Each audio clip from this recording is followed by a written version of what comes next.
పెంచాడు కనుకనే అనేకులకు దైవజనుడిగా దేవుడు అభిషేకించాడు. ప్రియులారా, హల్లెలూయా. సమూయేలు దేవుని దగ్గర పడుకున్నాడు. సమూయేలుతో మాట్లాడాడు. ఏం చేశాడు సమూయేలు? దేవుని మందిరంలో కసు కొడుతూ ఉన్నాడు. దేవుని మందిరం సేవకి పరిచయం చేస్తూ ఉన్నాడు. ఏమన్నా దేవుడైనా సమూయేలుని ఏమన్నా శపించాడా?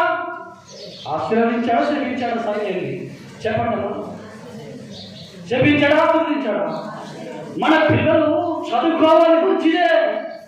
ఆ చదువుల్లో దేవుడు దీవెన కలగ చేయాలంటే దేవుని మందిరం ప్రతి పిల్లలు కనబడాలి. వాడు చదువుకుంటున్నారే, వాడు బాగుంటారంటే ఎవరు చెప్పారు నీకు? దేవుని దయ, మనుషుల దయ కావాలి. చెప్పడం, ఎవరి దయ కావాలి? మనుషుల దయ కావాలి, దేవుని దయ కావాలి. నాకు ఎవరు దయ, మనుషుల దయ ఉంటే చాలు. మనుషుల దయ ఉంటే చాలు. మా పిల్లలు బాగా చదువుకుంటారు, చదువుకొని మంచిదే. కానీ మొట్టమొదటిగా దేవుని దయ మన పిల్లలకు ఉండాలి. ప్రియులారా, హల్లెలూయా, హల్లెలూయా.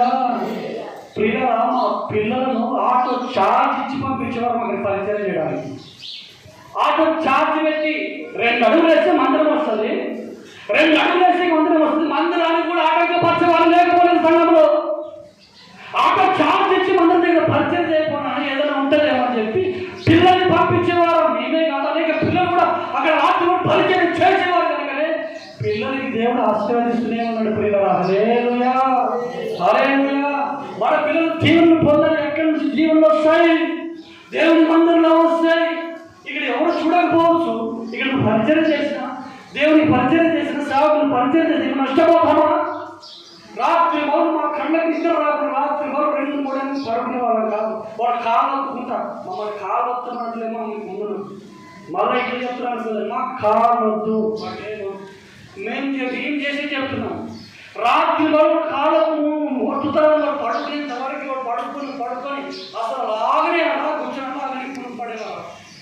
ఎప్పుడో లేచి సేవకులుగా పడుకోలేదంటే లేదన్నట్టు అప్పుడు పనులు వెళ్ళి పడుకునే వాళ్ళు. రాత్రి మౌలు ప్రయాణం చేసేవారు. సేవకులు అంటే ఎక్కడికి వెళ్తున్నాడు?